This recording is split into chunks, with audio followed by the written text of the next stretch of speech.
네, 여러분 안녕하세요. 이번 시간에는 특이적 방어작용에 대해서 한번 알아보도록 하겠습니다. 아, 지난 시간에 비특이적 방어작용에 대해서 이야기를 했죠. 비특이적 방어작용이란 체내에 들어온 조현세 종류와 관계없이 항상 일정한 유형을 나타내는 면역 반응이다라고 했어요. 항상 일정한 유형을 나타난다. 병원체의 종류, 특성과 관계없다. 그래서 특이적이지 않다 해서 비특이적 방어작용이라고 했죠. 이와 동일한 용어로서 1차 방어작용이 되지만요, 선천적 면역이라는 용어를 그런 용어가 있다라고 이야기를 했습니다. 그러면 특이적 방어작용이란 뭐냐? 교과서에는 이렇게 되어 있습니다. 특이적 방어작용은 병원체의 종류에 따라 다르게 나타난다라고 되어 있죠. 즉, 특이적 방어작용은 이제 병원체의 종류에 따라 이제 면역 작용의 유형이 조금씩 달라지게 된다라고 이야기를 할 수도 있지만, 일단 특이적 방어작용 교과서에서 이제 원체의 종류에 따라 다르게 나타나는 면역 반응이다. 이렇게 소개가 되어 있는데, 이때 이제 병원체 종류에 따라가 다르게 나타난다라는 관점에서 때, 즉 우리는 이런 거에 대해서 특이적이다, 즉 특이적으로 반응한다라는 이야기를 해줄 수 있죠. 병원체의 종류에 따라 다르게 나타난다. 특이적으로 반응한다. 그래서 지금 보는 작용을 특이적 방어작용이다 라고 이야기를 하는 겁니다.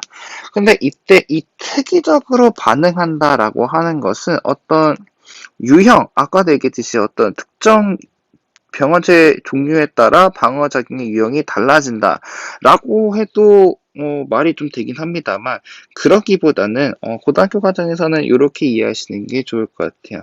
특이적으로 반응한다. 특정 병원체에 더욱 강하게 작용한다. 이렇게 이해를 하시는 게 조금 더 좋을 것 같습니다. 그리고 이때 이야기하는 이 특정 병원체라는 것은 무엇이냐라고 한다면은 이전에 경험한 적이 있는 병원체, 이렇게 이해하시면 됩니다. 즉 이전에 경험한 병원체에 대해서 더욱 강하게 작용하는 방어작용을 우리는 특이적 방어작용이다. 이렇게 정리하시면 될 것 같습니다.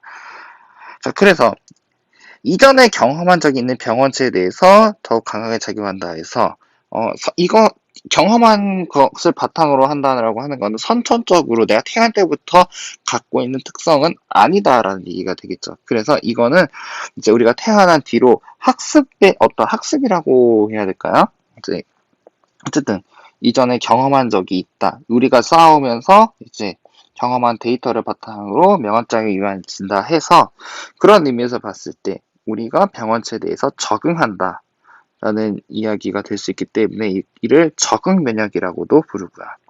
또한 이제 아까도 얘기했듯이 태어날 때부터 갖고 있는 게 아니라 이제 살아오면서 이제 학습하는 어떤 병원체의 기억을 갖고 있는 것이기 때문에 후천적 면역이다라고도 부릅니다. 그러니까 지금 이제 이러한 지금까지 얘기했던 이특이적 방어작용은 반드시 1차 방어작용, 비특이적 방어작용이 먼저 일어난 다음에 이제 일어나게 됩니다. 그래서 지금 이야기할 이러한 일련의 반응들을 2차 방어작용이다. 이렇게 이야기를 합니다. 이렇게 해서 특이적 방어작용에 대한 용어 정리를 조금 정리하고 이제 시작하도록 하겠습니다. 자, 이러한 특이적 방어작용에는 특수한 백혈구가 이제 작용을 하게 되는데요. 바로 여기 있는 이 림프구가 바로 중요한 역할을 한다라고 되어 있죠. 이 특이적 방어작용은 림프구에 의한 면역작용이다라고 보시면 돼요. 림프구라고 하는 거는 이제 면역세포 중 하나, 백혈구의 일종이라고 보시면 되고요. 이 림프구는 두 종류가 있다라고 되어 있는데 B세포와 T세포가 있다라고 합니다. 저는 이제 간단하게 B셀, T셀 이렇게 이제 부르는 게 입에 익숙해서 이렇게 많이 부를 거예요. 자, 그 다음에 이제 기본적으로 림프 같은 경우는 이제 골수의 조혈 모세포에서 생성된다라고 되어 있는데, 모든 혈구들은 기본적으로 골수에 있는 조혈 모세포에서부터 분화가 돼요. 모든 혈구들은 그래요.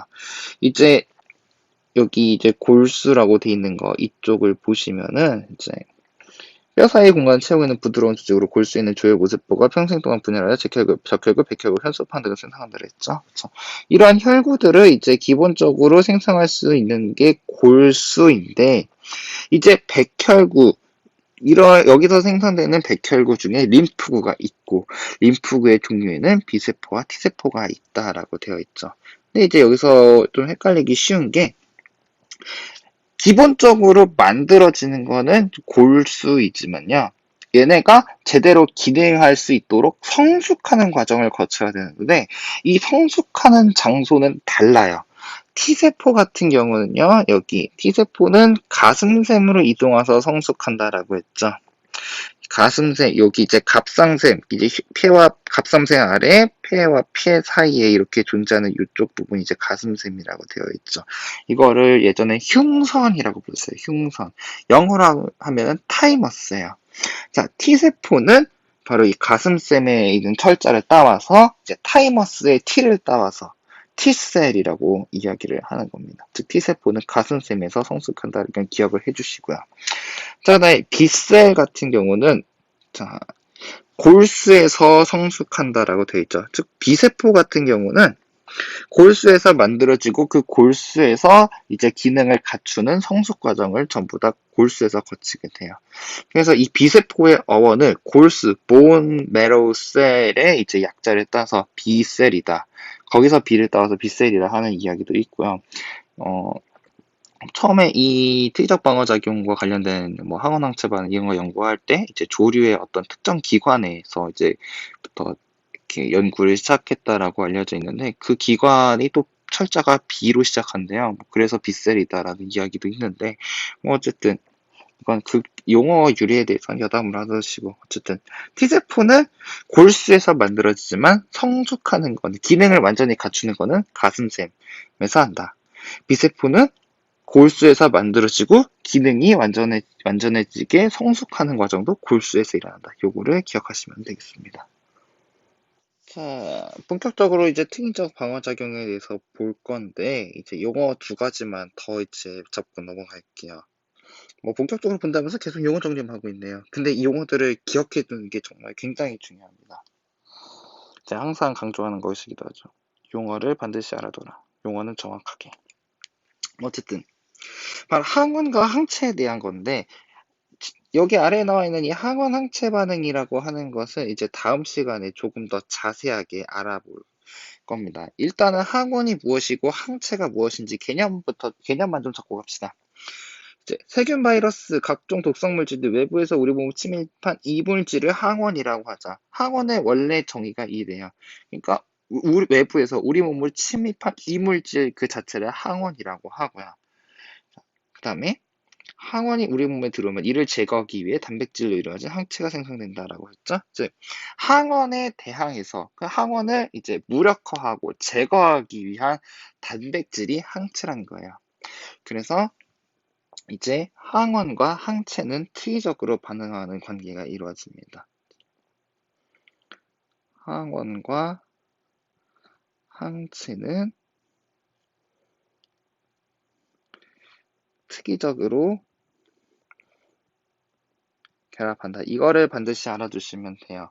효소 이야기를, 통합과학에서 효소 이야기를 한 적이 있는데, 이제 효소와 기질 간의 관계는 이제 효소는 특정 기질만을 이제 우리가 이제 받아들일 수 있다라고 했었죠. 그거랑 비슷해요. 특정 항원은 그와 비슷하게 특정 항원은 특정 항체하고만 결합할 수가 있다. 요거를 알아두시면 되고요.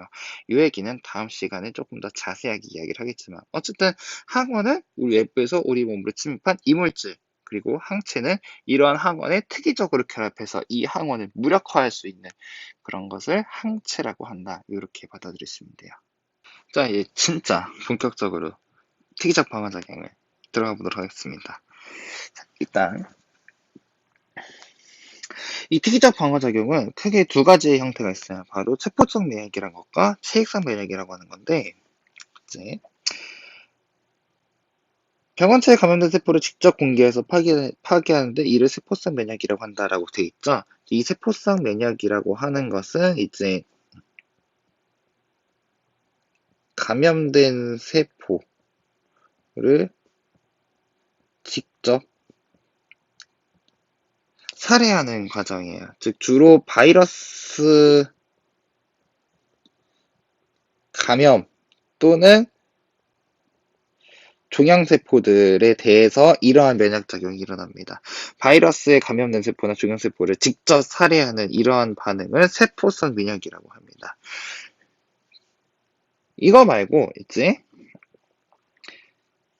항체를 만들어서 항원을 제거하는 면역 반응이 있는데 이것을 뭐라 하냐면 체액성 면역 반응이라고 하자. 즉 체액성 면역 반응은 이제 항체를 통한 병원체 무력화, 요 과정은 이제 체액성 면역이라고 할 수가 있겠네요.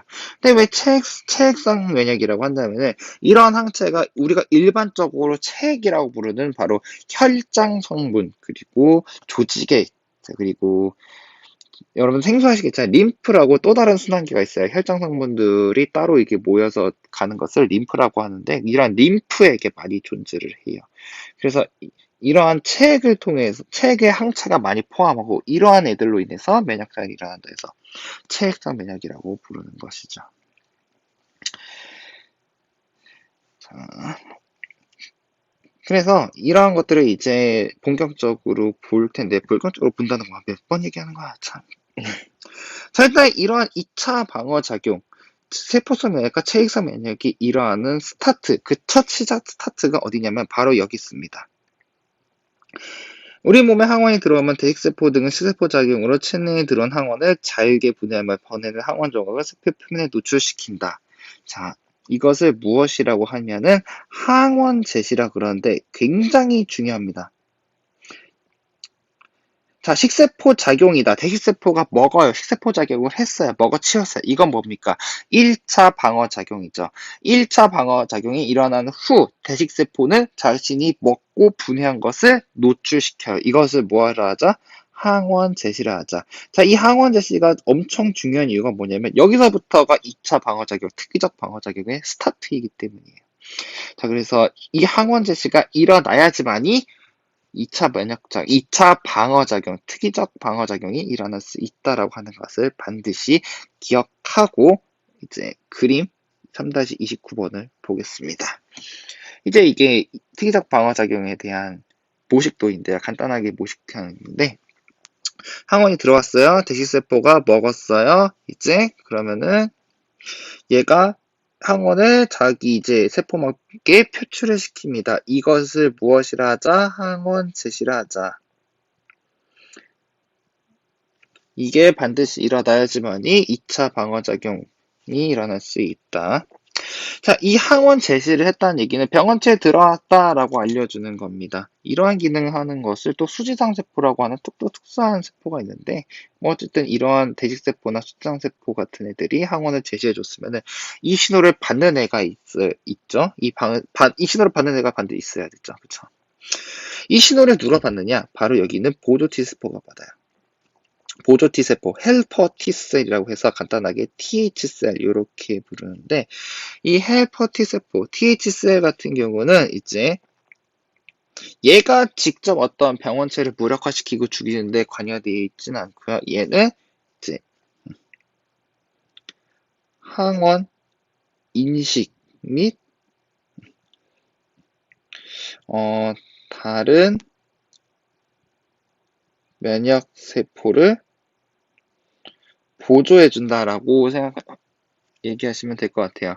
이 면역세포를 보조해준다라고 하는 얘기는 활성화를 시켜, 이 보조 T세포가 다른 면역세포가 잘 이제 활동할 수 있도록 활성화를 시켜준다. 즉, 버프를 걸어준다. 이렇게 생각하시면 될 것 같습니다. 먼저 세포성 면역부터 볼게요. 보조 T세포가 항원을 인식하고서 이제 활성화를 해주는 대상이 만약에 세포 독성 T세포, 사이토톡식 T세포, 줄여서 TC셀이라고 하는데 얘에다가 이제 신호를 줬다? 그럼 이 세포 독성 T세포, TC셀이 활성화가 됩니다. 얘는 세포 독성, 말 그대로 세포에다가 독성을 띈다. 세포에다가 일종의 독성 물질을 주입을 해서 세포를 파괴시켜버립니다. 감염된 세포를 직접 파괴하는 거 뭐라고 했다? 세포성 면역이라고 했죠. 즉, 종양세포 또는 바이러스 감염세포를 직접 살해하게 되는 이런 과정이 세포성 면역인데 이걸 누가 해준다? 사이토톡식 T셀, TC셀이 해준다라고요. 자, 이게 이제 세포성 면역이고 체액성 면역 같은 경우는 이제 이렇게 됩니다. 보조 T세포가 항원 제시를 신호를 받았어요. 항원을 인식했죠? 그럼 얘가 이제 누구를 활성해 주냐면 B세포를 이렇게 활성을 시켜준다면은 이 B세포가 TH셀, 텔퍼 T셀의 신호를 받아서 증식과 분화 과정을 거치게 됩니다. 증식은 말 그대로 숫자가 늘어난다고 하는 거고, 분화한다라고 하는 건 좀 더 전문적인 세포로 재탄생한다는 겁니다. 이제 좀 더 전문화가 된다라고 표현할 수도 있겠죠. 두 가지로 전문화가 됩니다. 바로 형질세포와 기억세포로 전문화가 되는데, 이 형질세포는 항체 생성을 전문적으로 하는 세포예요. 이 형질세포로부터 항체가 분비가 됩니다. 얘가 항체만 거의 전문적으로 만드는 세포라고 보시면 돼요. 그래서 이 항체가 병원체를 무력화시키게 되는 거죠. 이러한 과정이 이제 체액성 면역 반응이다. 정리하자면은 보조 T세포가 항원 제시 신호를 받았다. 보조 T세포가 TC셀을 활성화시키면 이 TC셀이 종양세포 또는 바이러스 감염세포를 살해한다. 이것이 바로 세포성 면역이다. 보조 T세포가 B세포를 활성화시켰다.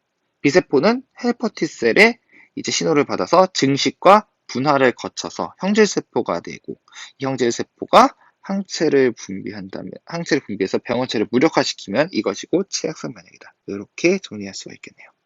자, 그런데 이제 그림 3-29구 아래를 보시면은 이런 얘기가 있어요. 1차 면역과 2차 면역이라는 얘기가 있는데, 자, 항원이 처음 침입했을 때는 1차 면역 반응이 일어난다. 그런데 동일한 항원이 다시 들어오면 빠른 속도로 항체를 생산해서 항원을 제거하는 2차 면역 반응이 일어난다라고 되어 있습니다.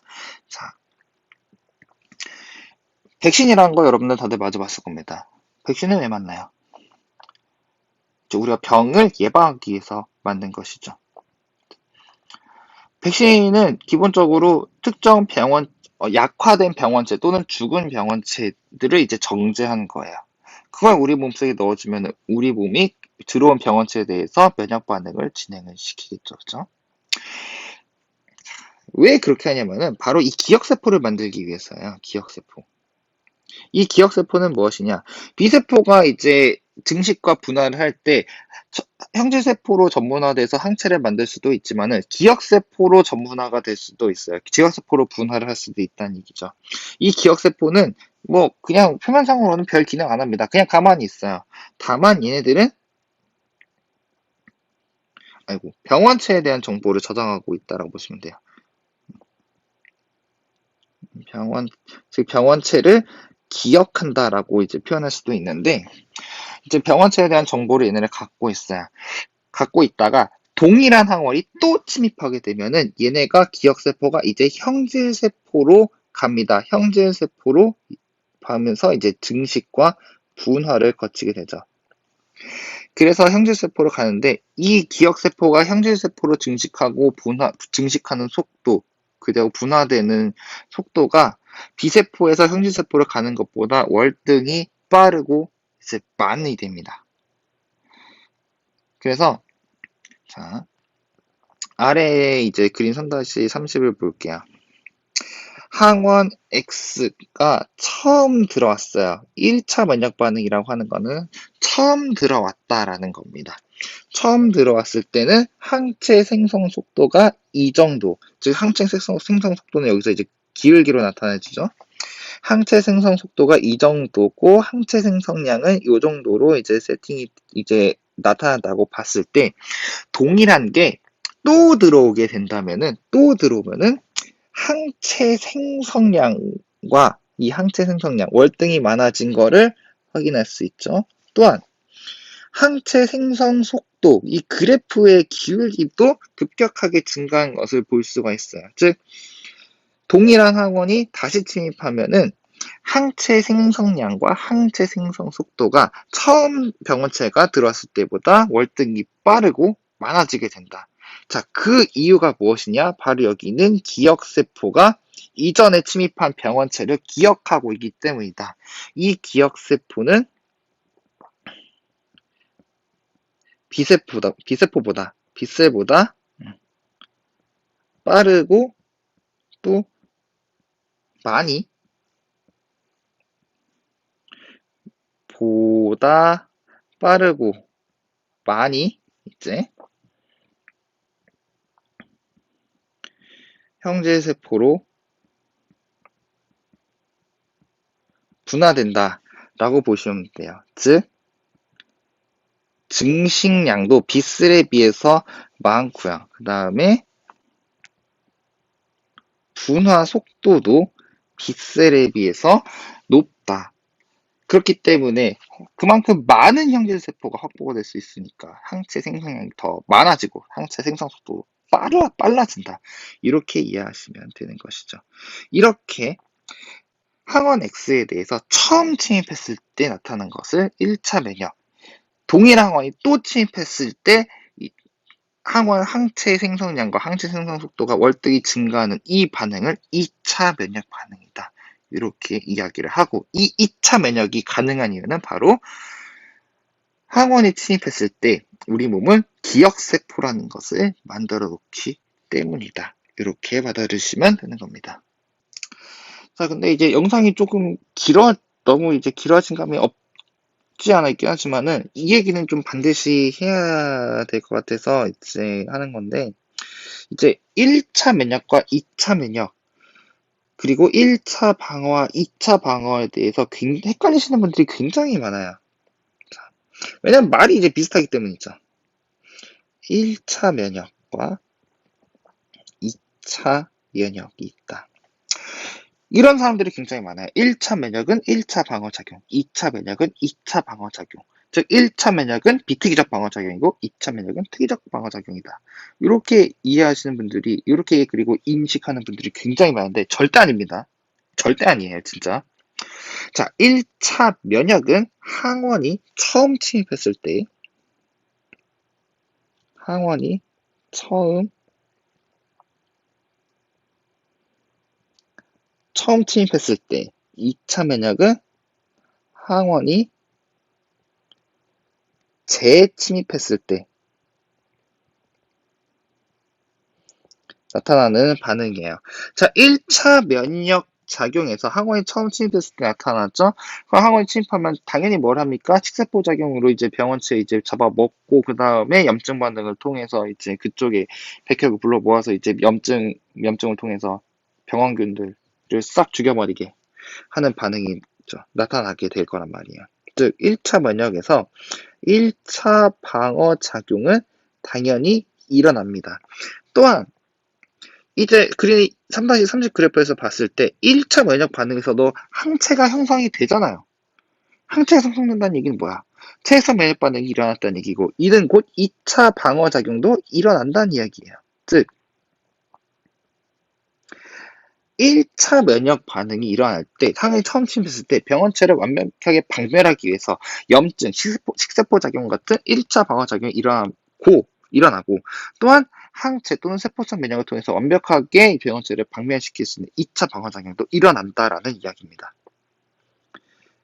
2차 면역 작용에서도 당연히 1차 방어 작용 일어납니다.